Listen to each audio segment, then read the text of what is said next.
Thanu news Tiruvuru నియోజకవర్గ విస్తృత స్థాయి సమావేశంలో ప్రసంగస్తున్న విజయవాడ పార్లమెంట్ పరిశీలకుడు మోదుగుల వేణుగోపాలరెడ్డి. ఈ పార్లమెంట్లో 7 వర్గాలు గెలిచిందా లేదనే దానికోసం అడుగుపెట్టారు. ఎందుకంటే స్వామిదాసు లాంటి వాళ్ళు అసెంబ్లీకి వెళ్ళాలి. ఈ పేద ప్రజల కళ్ళల్లో వెలుగు రావాలంటే స్వామిదాసు లాంటి మనుషులు ఎత్తుకెళ్ళే జగన్మోహన్ గారు సీఎం అవుతారు. ఎందుకంటే ఈరోజు చూస్తా ఉన్నా పల్నాడులో 3 విగ్రహాలు చేశారు. 3 విగ్రహాలు నరేంద్ర మోడీది, 2 పవన్ కళ్యాణ్ది, 3 ఉన్న చంద్రబాబు నాయుడుది. ఒక విగ్రహంలో కనుక దారం నెడతా ఉంటే అది లోపల పోతుందని బయటికి రావట్లా. ఆ విగ్రహమే నరేంద్ర మోడీ. ఇంటా చెప్తే ఏం మాట్లాడటం. వస్తాడు, ప్రభుత్వం అధికారులు సంకలనం తెచ్చుకున్నాడు చెప్తే రాష్ట్రానికి ఏం కావాలో నాతో చెప్పలేడు. 2వ విగ్రహం చెవులో గురించి ఇంకో చెవులో వచ్చింది. అతనే పవన్ కళ్యాణ్. ఓ చెబుతూ వింటాడు, ఇంకో చెబుతూ వదిలేస్తాడు. 3వ విగ్రహం చెవులో నేడుతాడంటే కళ్ళల్లో అవసరం చెప్తే నోటి నుంచి రాకల్లా. ఇచ్చిన పథకాలు నోటితో నేను ఇస్తాను అని చెప్పే ధైర్యం చంద్రబాబు నాయుడు గారికి లేదు. ఈ రాష్ట్రాన్ని అధోగతి నెట్టినటువంటి వ్యక్తి. ఎందుకంటే నేను అమెరికా వెళ్ళినప్పుడు స్టాట్యూ ఆఫ్ లిబర్టీ చూసాం. స్టాట్యూ ఆఫ్ లిబర్టీ అంటే ఒక స్వేచ్ఛ కోసం గుర్తింపు ఉండేటువంటి స్టాట్యూ ఆఫ్ లిబర్టీ. అదే గుజరాత్ అయితే స్టాట్యూ ఆఫ్ యూనిటీ చూసాం, సర్దార్ వల్లభాయ్ పటేల్. కానీ నేను ఒకటే చెబుతున్నాను, స్వామిదాసు సమక్షంలో సముద్రంలో కలవాలంటే ప్రకాశం బ్యారేజ్ దాటాల్సిందే. రేపు 2029 పార్టీ అధికారంలోకి వస్తే ప్రభుత్వం నుంచి సంక్షేమ పథకాలు వెళ్ళాలంటే ప్రజలకి కార్యకర్తలు దాటుకొని పోవాల్సిందే.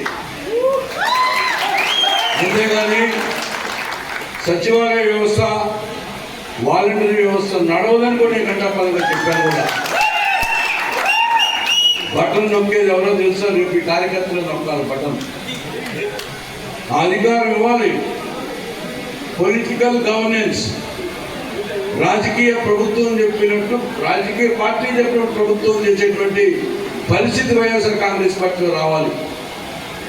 ఎందుకంటే నేను జగన్మోహన్ గారితో సమకీలను బట్టి నేను అధినాయకుడిని గట్టిగా మాట్లాడలేను.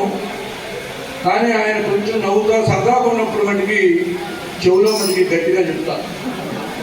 ఎందుకంటే ఐ వాంట్ టు రీక్రియేట్, అంటే నొక్కి ఒక్కడికి చెప్తాను. విన్నప్పుడు బలంగా చెప్తాను. అది కూడా విన్నప్పుడు శుద్ధి కొట్టంగా కూడా చెప్తాను. ఎందుకంటే ఇది మన కోసం కాదు, పార్టీ నాయకుల కోసం, పార్టీ కార్యకర్తల కోసం, మనం నమ్ముకున్నటువంటి ప్రజల కోసం. ఎందుకంటే ఈ రోజున మన సోదరి నటరాజు సుధారాణి గారు వెల్ స్పోకెన్, చక్కగా మాట్లాడింది. అయితే స్వామిదాస్ గారు నాకు గతంలో పరిచయం ఉన్నప్పుడు కూడా తిరువూరు నియోజకవర్గం ఎక్కువసార్లు వైఎస్ఆర్ కాంగ్రెస్ పార్టీ కాన్స్టిట్యున్సీ, కాంగ్రెస్ పార్టీకి ఇది ఒక అండ. కానీ వేణుగోపాల్ వచ్చాడంటే అలటప్పుగా సెల్ఫీలో లేకపోతే ఫ్లెక్సీలో కుట్రల కోసం రాలా. బుల్లెట్ దిగిందా లేదా, ఈ పార్లమెంట్లో 7 వర్గాలు గెలిచిందా లేదనే దానికోసం అడుగుపెట్టాను. ఎందుకంటే స్వామిదాసు లాంటి వాళ్ళు అసెంబ్లీకి వెళ్ళాలి.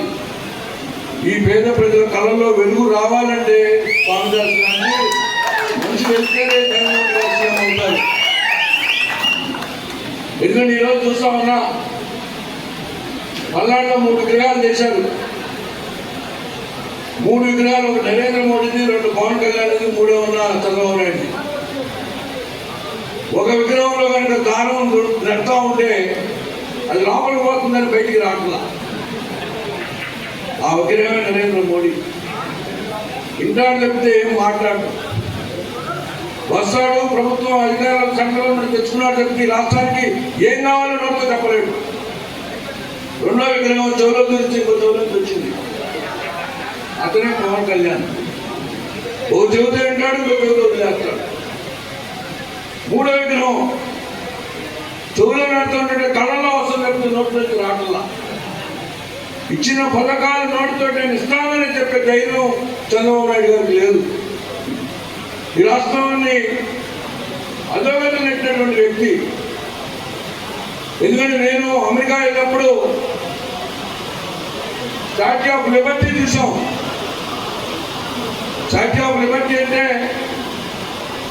ఒక స్వేచ్ఛ కోసం గుర్తింపు ఉండేటువంటి స్టాచ్యూ ఆఫ్ లిబర్టీ.